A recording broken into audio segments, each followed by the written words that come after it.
Разликата за посмртнина што им се намалени на пензионерите од Солидарниот фонд ќе им бидат дополнително вратени на семејствата кога фондот ќе се стабилизира, а одлуката била само привремена.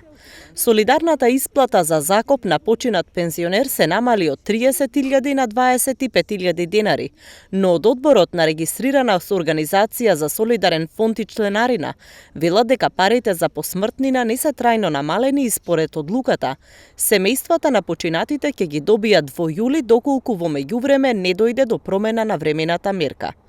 Обемот на тие средства зависи од акумулираните средства и од бројот на починати корисници на пензија.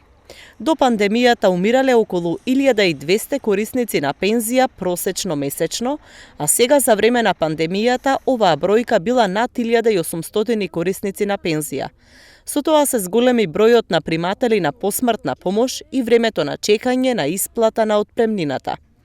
Со цел да се помогне на примателите да се намали времето на чекање, одборот донесе времена одлука да им помогне на семејствата и да им се исплати најголем дел од отпремнината, од 25.000 денари, а 5.000 денари дополнително ќе почнат да се исплатуваат со исплатата на јулската пензија, по редослед на поднесените барања и во зависност од расположливите средства. Од одборот велат дека не е вистина и дека било забуна дека е намалена посмртната помош за 5.000 денари, туку било одложена оваа мерка.